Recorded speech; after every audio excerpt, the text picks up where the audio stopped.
see a lot of faces that I haven't seen before. Welcome. This is the City of Englewood City Council meeting in the Municipal Court Building. It's April 8th, 2023. Sorry. I'm not used to having such a big audience. All right. I'll try that again. It's August 8th, 2023. It is, I just lost the time. It is 7:35 p.m. I have a short statement at the beginning and to just describe what's going to go on. Tonight we have a full agenda which represents the many facets of city operations. We have both public hearings for ordinances and then public comments on agenda items. Our first public hearing tonight is for the overlay zone, and we will describe that more once we get to it. Okay, could everyone please rise, if you're not already, for the Pledge of Allegiance. I pledge allegiance to the flag of the United States of America and to the republic for which it stands, one nation, under God, indivisible, with liberty and justice for all.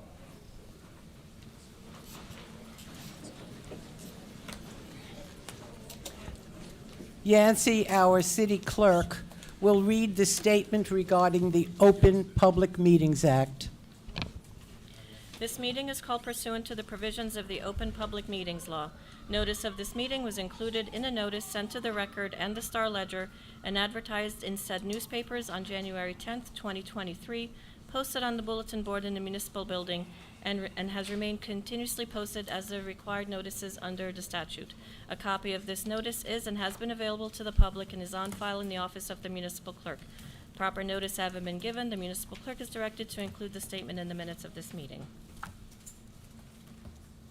Roll call. Councilman Cobb? Here. Councilman Rosenzweig? Here. Councilman Wilson? Present. Councilwoman Wisotsky is present. She's dialed in via telephone. Councilwoman Wisotsky? Present. Council President Marin. Here. Also present is Mayor Michael Wilds, City Manager Robert S. Hoffman, City Attorney Bill Bailey, our CFO Michael Kaufman, and our planner John Szabo. Thank you, Yancey. We're going to begin our meeting with the swearing in of two probationary firefighters, Miguel Lopez and Juan Pablo Riomana Aparicio. I hope I pronounced your names correctly. Would you please step up? Are we going to do both together or one at a time? One at a time. Okay. Miguel, would you come up first, please?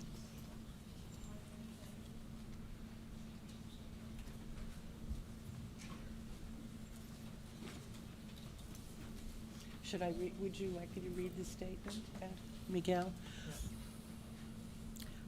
Miguel Lopez was born in Colombia and immigrated to Englewood when he was 5. He attended the Englewood Public Schools and graduated from our academies. Miguel initially had an interest in criminal justice, but changed direction after becoming an EMT and working for the Englewood Health Department in their EMS division.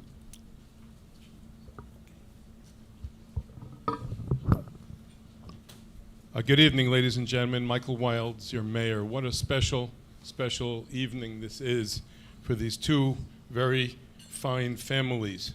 And what a beautiful snapshot of America and the next generation of our great city as we see these new members joining not just the ranks of Englewood's bravest, but some of the most noblest professions that we still have here. And I know that your mom also works at City Hall, and this is a labor of love that comes to us today. This is a particularly momentous occasion as we have both probationary firefighters who are living in Englewood and are both immigrants from Colombia. The Latino, the Spanish community in Englewood is a cherished community, and you know how special immigration plays a role, not just in my own family life, but in the city life as well. I also would like to just thank our fire chief, Jeff Kaplan, who joins us this evening. Thank you, Chief. As well as our city manager, Mr. Hoffman, and all the members of the City Council for continuing to make public safety a priority. This is a big win for Englewood as we go forward this evening. You have your mom, your dad, and your grandmother here, correct? Okay. All right, please put your left hand on the Bible, raise your right hand, and repeat after me. I state your name.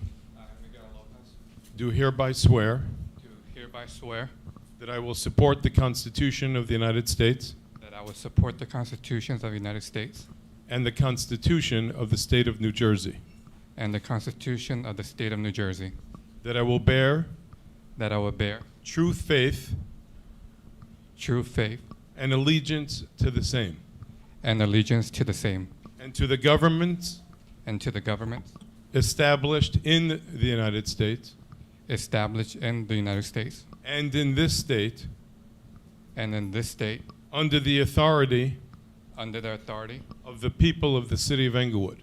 of the people of the City of Englewood.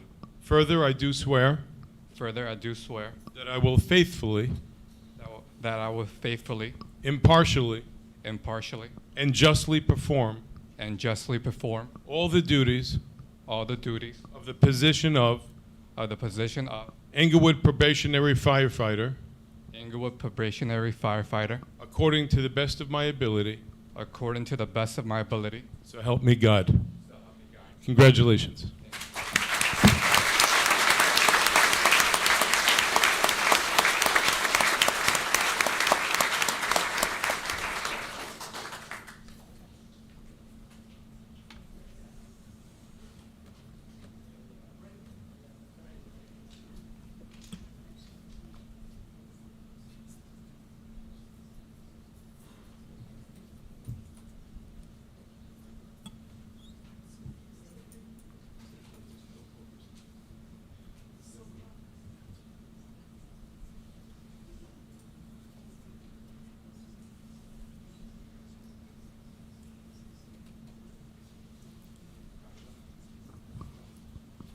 Thank you.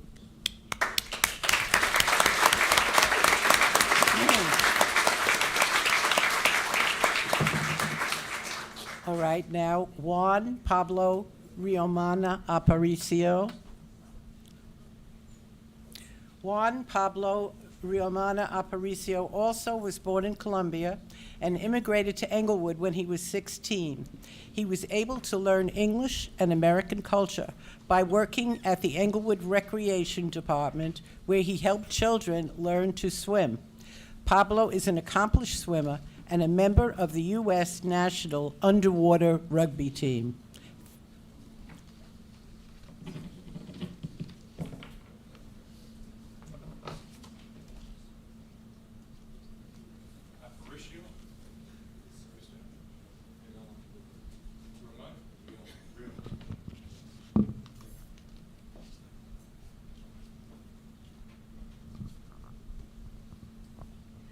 Okay. Who is this gentleman holding it? My brother, Your brother and my mom. wonderful, your mom. All right, please put your left hand on the Bible, raise your right hand, and kindly repeat after me. I state your name. I, Juan Pablo Riomana, Do hereby swear do hereby swear that I will support that I will support the Constitution of the United States the Constitution of the United States and the Constitution of the State of New Jersey, and the Constitution of New Jersey, and that I will bear true faith and that I will bear true faith and allegiance to the same, and allegiance to the same, and to the governments and to the government established in the United States established in the United States and in this state and in this state under the authority under the authority of the people of the City of Englewood. of the people of the City of Englewood. Further, I do swear Further, I do swear that I will faithfully, that I would faithfully, impartially, impartially, and justly perform and justly perform all the duties all the duties of the position of of the position of Englewood Probationary Firefighter Englewood Probationary Firefighter, according to the best of my ability. accordingly to the best of my ability. So help me God. So help me God. Congratulations.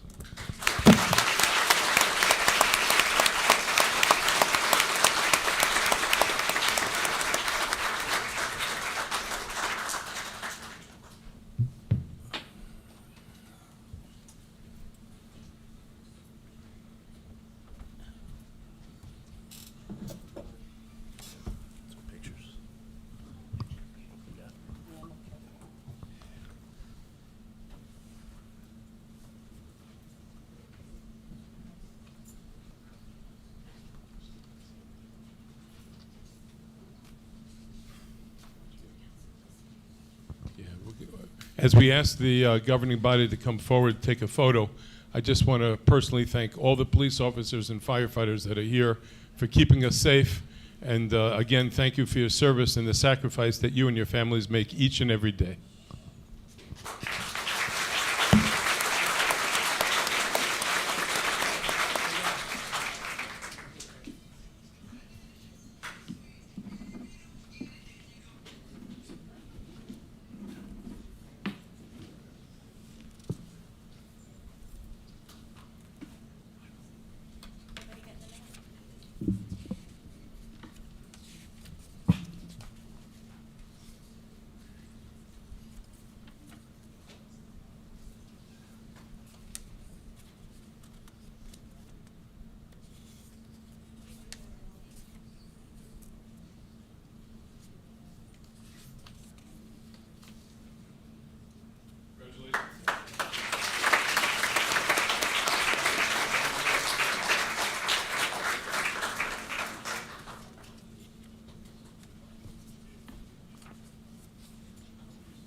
All right, we're now going to move on.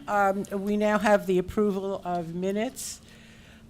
Resolution 252-08-08-23. It's the resolution accepting minutes.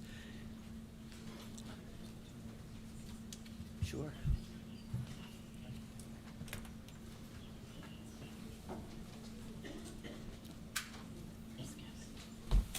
I don't know.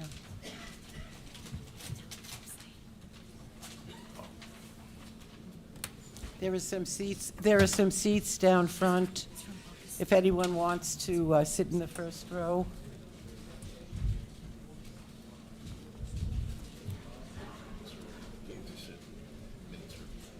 I don't know. For the people who are, I don't know if you heard me, there are empty seats in the front row on both sides. Is Caesar here?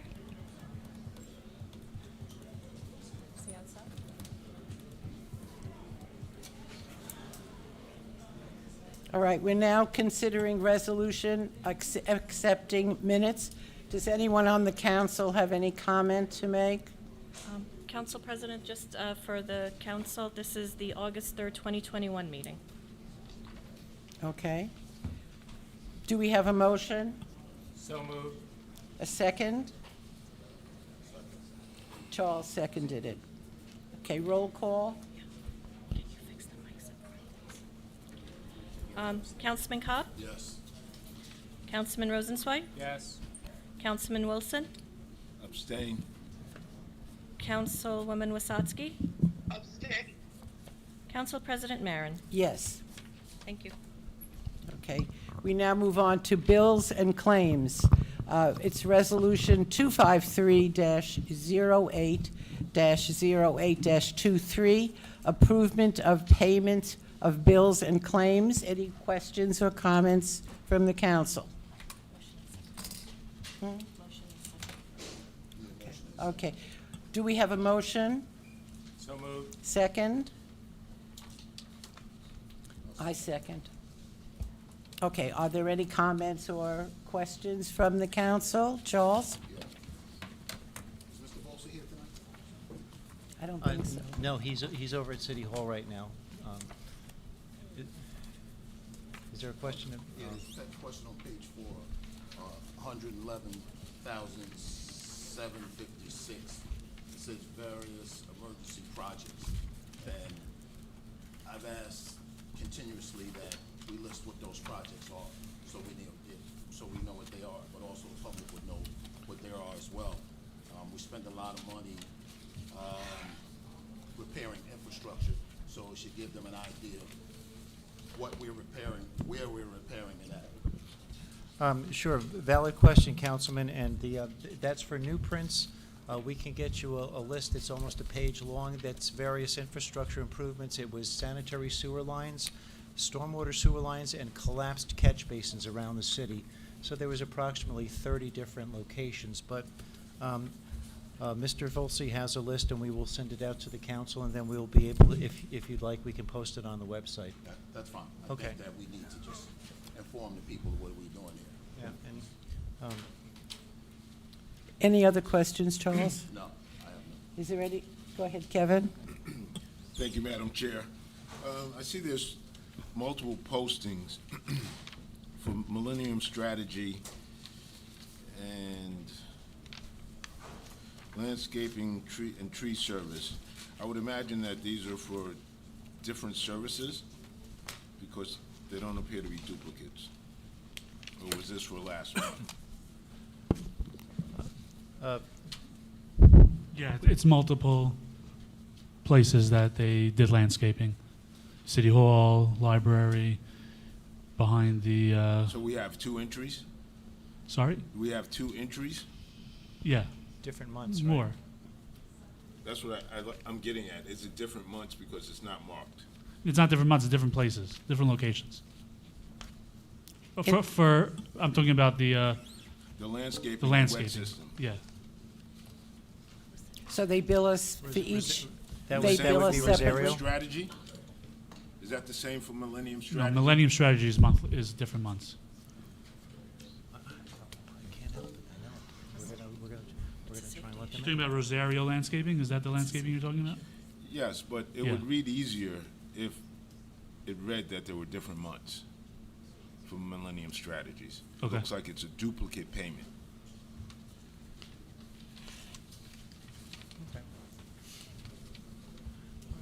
Ms. Marin, Yes. if I just may briefly, I was outside taking a photo with the families from the firefighters. There are not a lot of residents out there, but they really, at some point, should be let in, at least into the well out there. I don't consider it a fire hazard with all these uniformed officers here, and it's really a front. They came on time. No, it's, No. we have a fire, We have a fire marshal here, and we're working on that.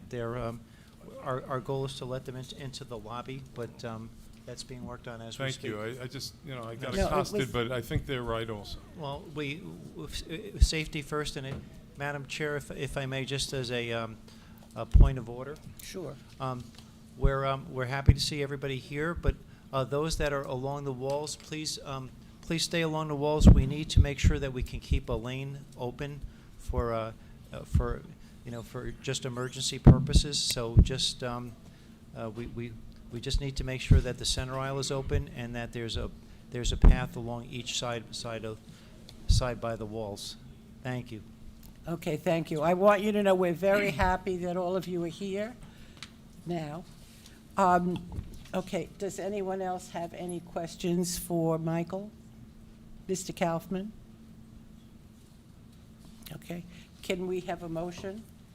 We have a motion and a second. I'm sorry. Okay, can we have a roll call? Councilman Cobb? Yes. Councilman Rosenzweig? Yes. Councilman Wilson? Yes.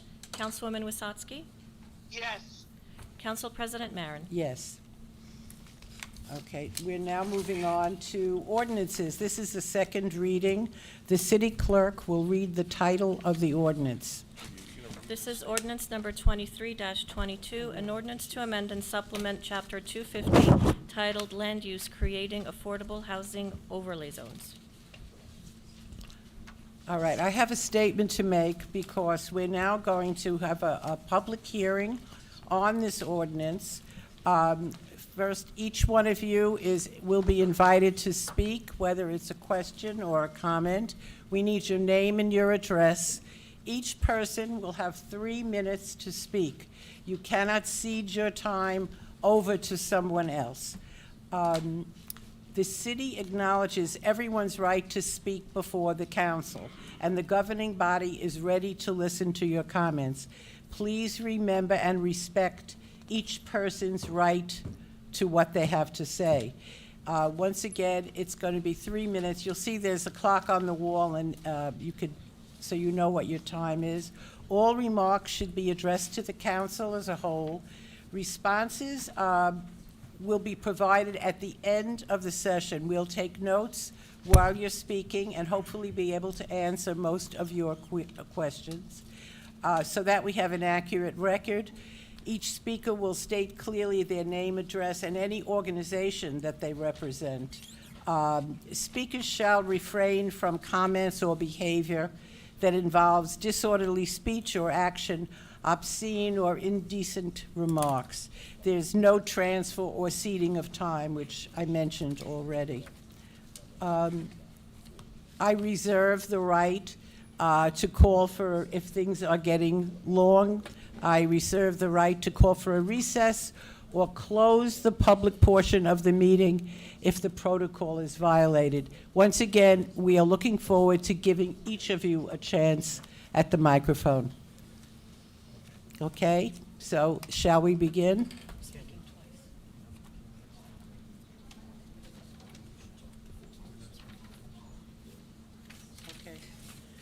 Okay, it has been suggested, which makes a great deal of sense. We have a planner here, and we would like to give him a chance to explain what we're here discussing right now.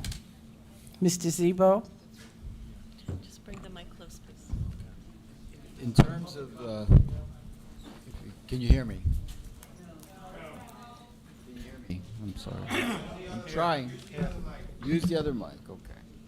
Yeah, that mic stinks. Is that better?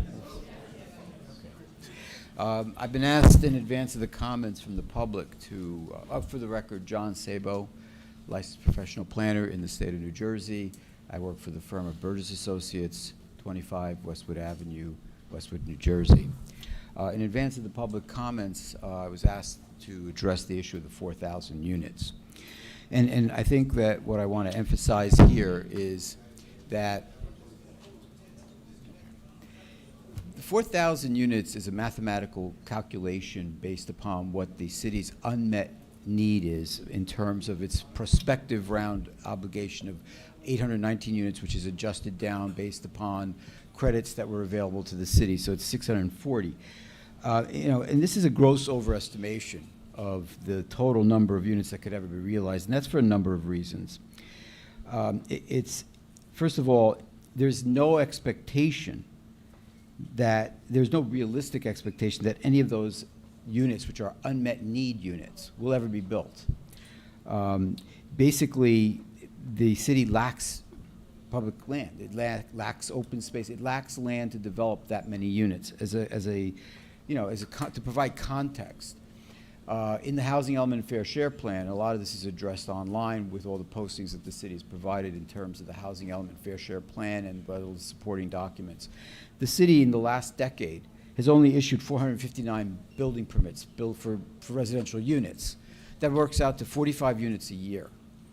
It's unrealistic. It cannot happen because it's not intended to happen in the way that you would typically expect if you had a lot of available land. What is anticipated is that you create the opportunity, but not the obligation. The number also does not take into consideration the zoning requirements that are proposed in the overlay ordinance, which require site plan approval. There are limitations in density. There are limitations in building coverage. There are limitations in buffering. There's parking requirements. All of these serve to affect the actual density or number of units that arise as a matter of site plan. So it's not a realistic number, which is why it is treated differently under the COA regulations, the Council on Affordable Housing regulations that we are operating under, because it's understood that as a municipality that lacks available land for development, that these units are basically aspirational, as we call it in planning, and that we would try to accommodate this type of housing, but that it's not mandated in the sense that no one is going to take the city. If you read the housing plan, there's nowhere in that plan does it say that we're going to take your property, and nowhere does it say that the city is going to individually develop as a municipality 4,000 units to acquire land for that. Nowhere in there. There is an element of the fair share housing element plan as approved under the settlement agreement by the court that the town will assist and possibly providing for a 100% 25-unit development should a nonprofit come forward. And there's a process for that that's outlined in the agreement and in the plan.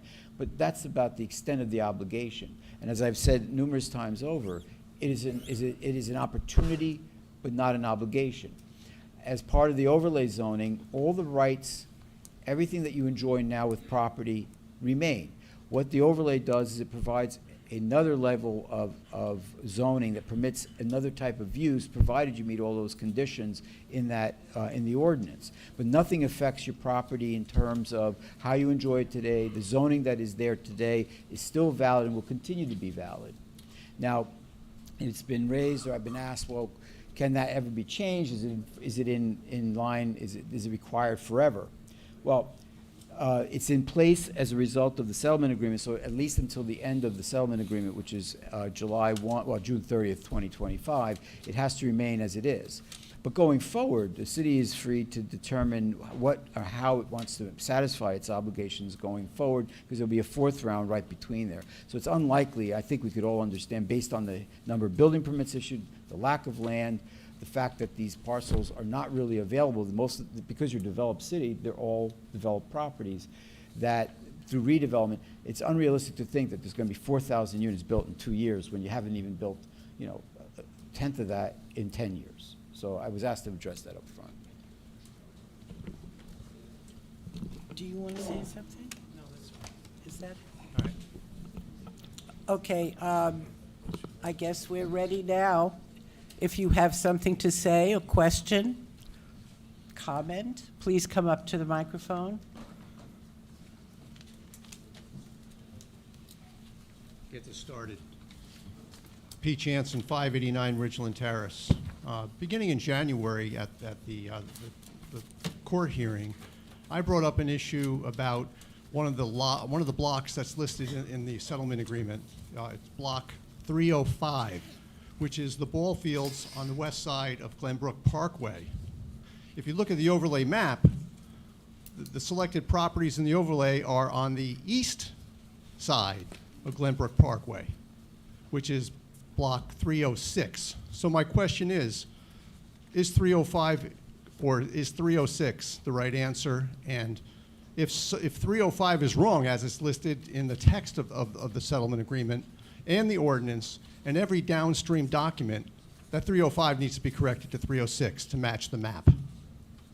Secondly, in July of 2023, the DEP revised flood zones to add 2 feet to the existing 100-foot or 100-year floodplain. So what's a 100-year floodplain? It doesn't mean it happens once every 100 years. It simply means there's a 1% chance that it can happen any year. And if so, how many of the selected lots are in the current updated floodplain that was passed by the DEP in July? Third, if you look at the market rates for some of the areas that have been selected in the overlay zone, such as White Street, Pendle, and Florence, and William, the market rates are below market rates for new construction. These are older structures.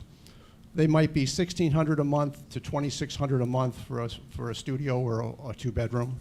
If you look at the market rates for new construction, it's at least $1,000 more. So if you're going to knock down rates that are affordable for people and put in new housing, and 80% of the new housing is going to be at a high market rate, that's going to displace a lot of people, right? It's not affordable. It's not an affordable housing solution if it displaces people that are living there peacefully, affordably, in their homes. So these are the 3 questions I have. Thank you. Thank you, Peter.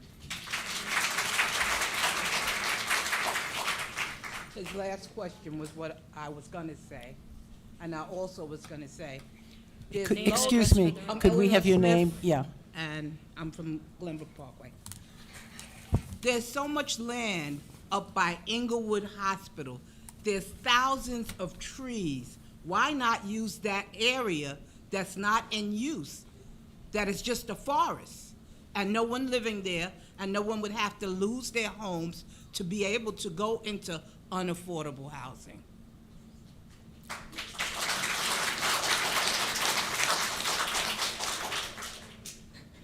Hi, my name is Catherine Sava. I'm on Mary Street.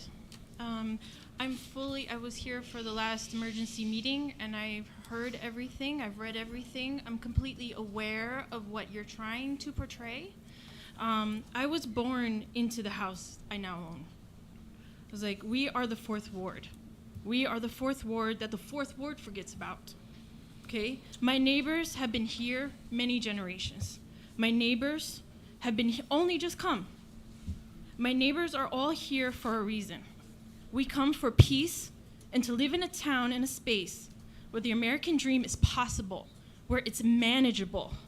You talk of affordable housing, but you threaten ours. Giving opportunity to developers to gentrify our neighborhood will kick us out. Giving opportunity to developers to develop in flood zones will wash us out. Giving opportunity to developers to buy our city treasures, like the library that I was sitting in a tub when I was little, and my toddler was sitting in a tub when he was a toddler. It will rob our children of the eclectic culture that makes this city special.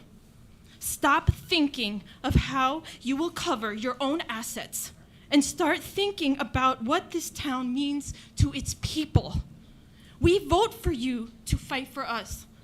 Now it is time to act in the right. Thank you.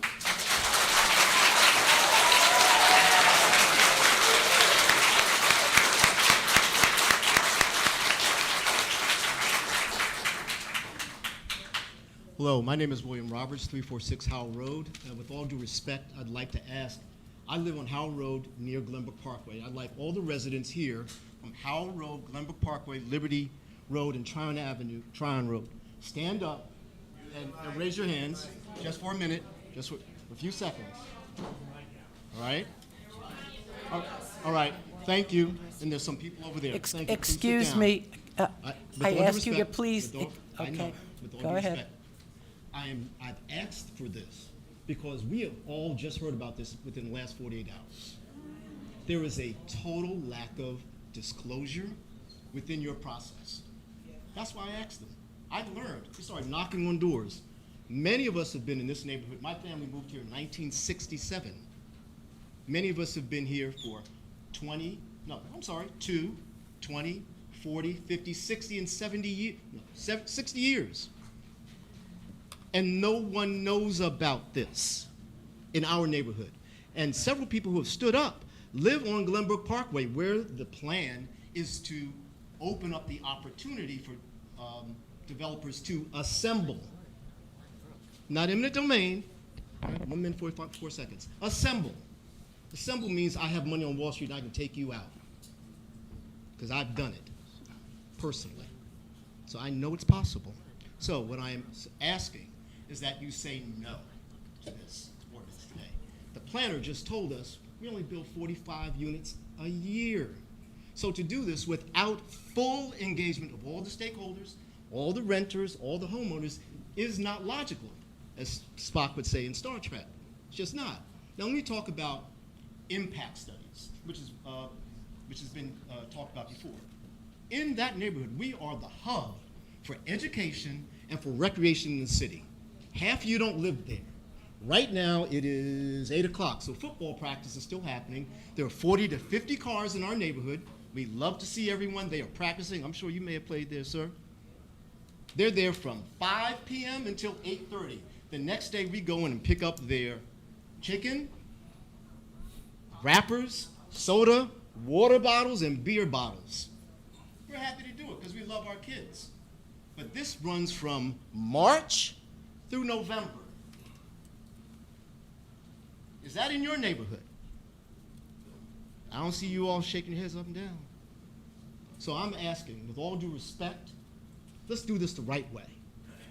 Let's do it the right way. It's easy. We can have captains all over the city, people fully engaged in ensuring that not only do we have more market rent, but affordable housing as well. My name is William Roberts, Howard Road. Thank you very much.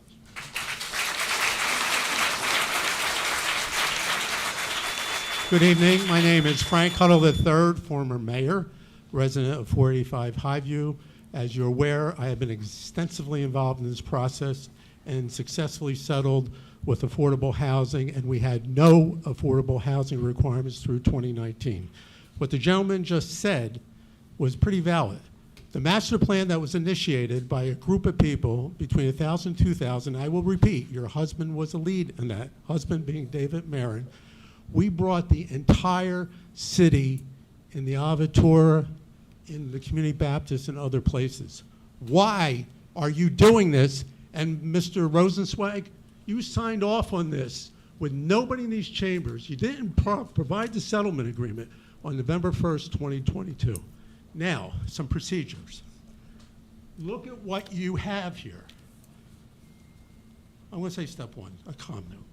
Michael, maybe you know, one of my partners here knows. Mr. Huddle, please address the council. I will do what I'm going to do, and I'm going to show my respect to the council president, but no one is going to tell me how to communicate respectfully. I was at the Aventura many years ago. I met a beautiful lady. She was the wife of Rabbi Swift.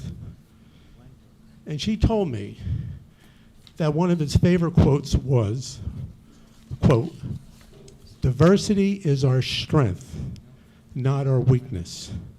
Now my back will slowly turn. Look at what you have. You have a community, one community. We are together as one. We're not divided. And we are asking, and we know, based on emails that were sent by alleged council leaders, that the deal is done. Now, my final point, maybe my final point.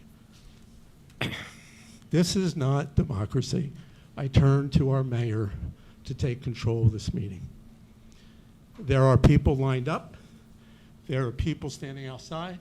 And there's active, major people. There's a big crowd outside.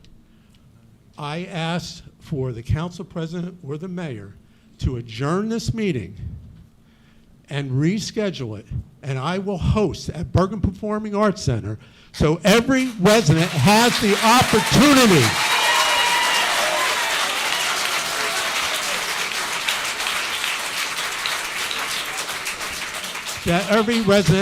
opportunity to be heard, and also, instead of unilateral, undisclosed emails from Ken Rosenzweig and Lisa Wasowski, we all hear.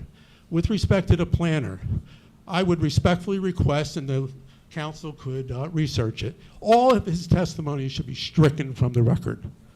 He has not provided Thank a you very single, much. a single. Thank you.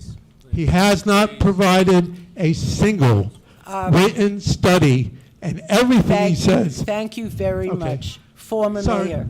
Thank you. Frank Huddle, Valerie Huddle, Alexandra Thank Huddle, you. Valerie Huddle. And sir, you testified in court before Judge Farrington that you're going to develop up to 4,000 units. Thank you very much, former mayor. Thank you. Thank you very much.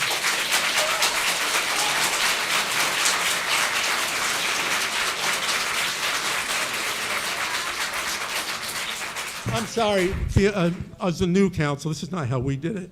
When we ask a question, we shouldn't be Thank you ignored. very I'm much. asking for the meeting to want be to adjourned. hear everybody. I'm asking for the meeting to be adjourned.